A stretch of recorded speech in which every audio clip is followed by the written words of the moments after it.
Assalamualaikum warahmatullahi wabarakatuh. Alhamdulillah wa syukrulillah wassalatu wassalamu ala rasulillah nabiyina Muhammad bin Abdillah wa ala alihi wa sahbihi wa man walah. Alhamdulillah teman-teman, sekarang saya sedang berada di Kagungan Dalem Masjid Gede Kraton Ngayogyakarta Hadiningrat, ya, artinya berada di Kampung Kauman. Kenapa saya memilih tempat ini, memilih Masjid Gede ini? Karena sosok yang akan saya bahas untuk memenuhi tugas psikologi komunikasi dakwah, ya, tentang personal branding dan branding awareness dengan dosen pengampu Bapak Dr. Imam Prabowo. Ini berkaitan erat, sangat berkaitan erat dengan Masjid Gede Kauman Yogyakarta ini. Tokohnya bernama Muhammad Darwis bin Kiai Haji Abu Bakar bin Kiai Haji Sulaiman, atau yang kita kenal dengan Kiai Haji Ahmad Dahlan. Sosok Kiai Haji Ahmad Dahlan kita kenal sebagai ulama terkemuka di Nusantara. Beliau lahir di daerah istimewa Yogyakarta, ya. Kalau kita melihat di dalam buku dari Raden Haji Hajid, ya, yaitu salah satu murid Kiai Haji Ahmad Dahlan, beliau ini ada pendapat mengatakan beliau itu dilahirkan di Kauman, namun ada juga yang mengatakan bahwa beliau ini dilahirkan di Kota Gede, kemudian dibesarkan di Kauman, ya. Beliau memiliki beberapa orang istri, ya. Banyak sekali warga Muhammadiyah yang tidak tahu bahwa sebetulnya Kiai Haji Ahmad Dahlan memiliki lebih dari satu istri. Ada yang mengatakan Kiai Haji Ahmad Dahlan menikah sebanyak 4 kali, ada juga yang mengatakan 5 kali. Namun yang kita kenal istrinya, ya, yang terus mendukung perjuangan dakwah beliau, yaitu bernama Siti Walidah, ya. Beliau adalah, Kiai Haji Ahmad Dahlan adalah sosok ulama yang dilahirkan dari keluarga yang religius, keluarga besar Kiai Haji Abu Bakar, yang dimana beliau adalah Ketip Amin Masjid Gede Yogyakarta. Di Kampung Kauman ini banyak sekali, dulu banyak sekali ulama, gitu, ya. Masih dikatakan di bukunya Raden Haji Hajid itu ulama-ulama daripada keturunan Arab, ya, bahkan yang termasuk daripada Ahlul Bait Rasulullah Shallallahu Alaihi Wasallam. Jadi beliau memang sejak kecil sudah ditempa ilmu agama dengan serius oleh keluarga maupun lingkungannya. Oke, kita lanjut. Kenapa saya memilih sosok Kiai Haji Ahmad Dahlan ini sebagai sosok atau tokoh yang saya idolakan? Karena beliau memiliki pemikiran yang visioner, melampaui batas-batas pemikiran orang pada umumnya saat itu. Dan juga beliau ini sosok yang berani beda, namun dengan landasan kebenaran dan juga dengan dalil-dalil yang kuat, ya.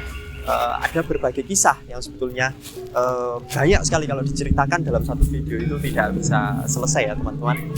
Salah satu kisah yang masyhur kita kenal yaitu Kiai Haji Ahmad Dahlan itu merubah arah kiblat dari Masjid Gede Kauman Yogyakarta. Sebenarnya kalau memakai diksi merubah itu kurang tepat, karena yang merubah itu adalah murid-muridnya.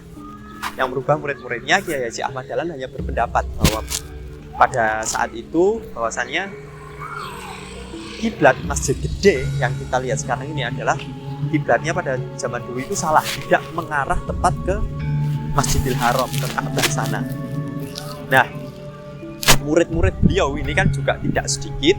Kemudian pada saat tidak ada orang di masjid, murid-murid beliau itu mengubah arah kiblat, ya, dengan menggunakan kapur. Nah, pada saat itu membuat kemarahan Kiai penghulu yang mengakibatkan adanya permasalahan antara Kiai Haji Ahmad Dahlan dengan Kiai penghulu pada saat itu. Nah, kenapa saya mengagumi sosok Kiai Haji Ahmad Dahlan itu? Karena keberanian beliau untuk beda, seperti yang sudah saya katakan tadi. Bahkan saat beliau mengubah arah kiblat tersebut, resiko yang begitu besar harus beliau terima, yaitu langgarnya yang akan kita kunjungi nanti, ya, langgar gitu Kiai Haji Ahmad Dahlan itu sampai dirobohkan, dibakar oleh massa karena menganggap bahwa Kiai Haji Ahmad Dahlan ini sosok yang sesat.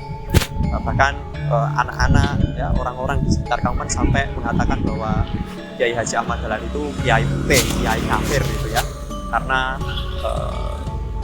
meniru-niru, dikatakan, ya, meniru orang kafir, padahal itu adalah tujuan dari Kiai Haji Ahmad Dahlan adalah pembaharuan bahwa umat Islam harus berpikiran maju. Nah, ngomong-ngomong soal maju, sesuai dengan moto dari Muhammadiyah, yaitu sebagai organisasi ya, visi atau moto dari Muhammadiyah yaitu sebagai organisasi yang berkemajuan ya. Sosok Kiai Haji Ahmad Dahlan ini sudah menanamkan jiwa-jiwa berkemajuan sejak zaman dahulu, termasuk ke dalam kepada seorang wanita. Jadi ada suatu kisah, Kiai Haji Ahmad Dahlan itu sedang mengajar, kemudian ditanya santriwati tersebut, kalian malu nggak kalau aurat kalian dilihat dengan yang bukan haknya? Murid-murid Kiai Haji Ahmad Dahlan ini menjawab, malu Kiai. Kalian malu nggak kalau bagian-bagian tubuh yang tidak pantas untuk diperlihatkan itu dilihat oleh seseorang yang bukan menjadi hak kalian untuk melihat aurat kalian? Murid-murid tersebut menjawab, tidak mau Kiai. Akhirnya Kiai Haji Ahmad Dahlan mengatakan, kalian harus belajar dengan rajin, besok kalau sudah besar harus menjadi dokter kandungan. Karena pada saat itu dokter kandungan itu rata-rata laki-laki, jadi ya melihat aurat perempuan yang seharusnya tidak dilihat. Jadi dari kisah ini saja sosok Kiai Haji Ahmad Dahlan itu mengemukakan pendapat-pendapat yang berkemajuan, pemikiran-pemikiran yang berkemajuan. Oleh karena itu saya rasa seluruh masyarakat Indonesia, khususnya umat Islam, harus mengidolakan sosok Kiai Haji Ahmad Dahlan ini karena pemikiran berkemajuannya. Oke. Mungkin kita harus lanjut ke tempat lain ya. Kita akan menuju ke Langgar Kidul Kiai Haji Ahmad Dahlan untuk membahas lebih lanjut sosok Kiai Haji Ahmad Dahlan. Oke, mari.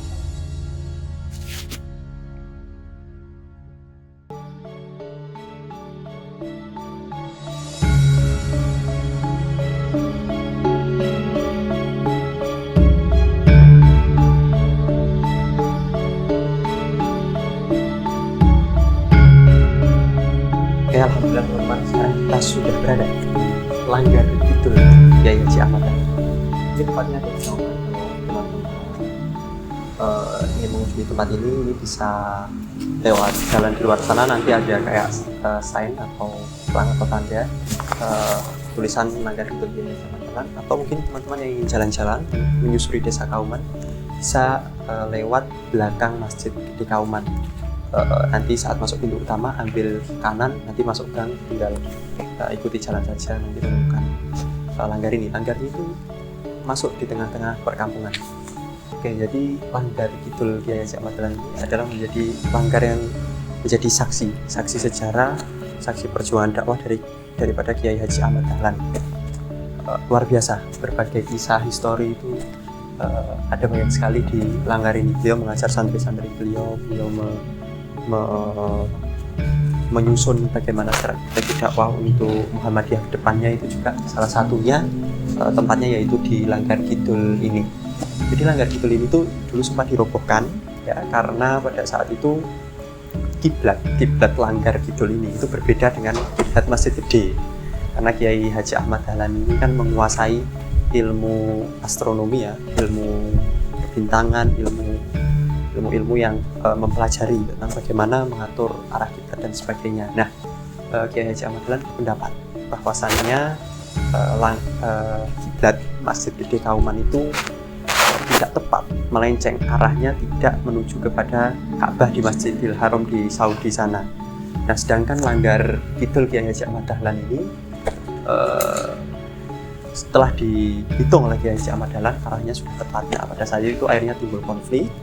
Ya, langgar ini dibakar karena Kiai Haji Ahmad Dahlan dianggap menentang kiai penghindu, kemudian dianggap sebagai kiai yang sesat karena pada saat itu pemikiran-pemikiran yang kolot di acara berpikir beragama yang kolot itu masih kental sekali. Jadi contohnya kalau kita lihat dari film Sang Pencerah ya, pada saat itu permasalahan mengenai peta yang digunakan saja dimasalahkan oleh salah satu pihak karena dikatakan peta itu buatan orang kafir dan sebagainya. Itulah salah satu contoh pemikiran-pemikiran kolot pada saat itu yang dimana Kiai Haji Ahmad Dahlan mencoba merubahnya. Oleh karena itu cucunya pernah mengatakan, cucu Kiai Haji Ahmad Dahlan mengatakan bahwa Kiai Haji Ahmad Dahlan ini adalah sosok ulama yang mujaddid, jadi ingin mengembalikan Islam pada ajaran yang murni, yang berkemajuan, yang sesuai dengan perkembangan zaman yang ada. Mungkin itu saja teman-teman, jalan-jalan kita kali ini sekaligus mengerjakan resume psikologi komunikasi dakwah. Insya Allah ini insya Allah bisa bermanfaat untuk teman-teman semua, dan pasti dari saya dalam penyampaian tadi ada kesalahan atau kekurangan, itu murni dari saya. Oke, mungkin itu saja, sampai bertemu di lain waktu. Nasrun minallah wa fathun qarib. Assalamualaikum warahmatullahi wabarakatuh.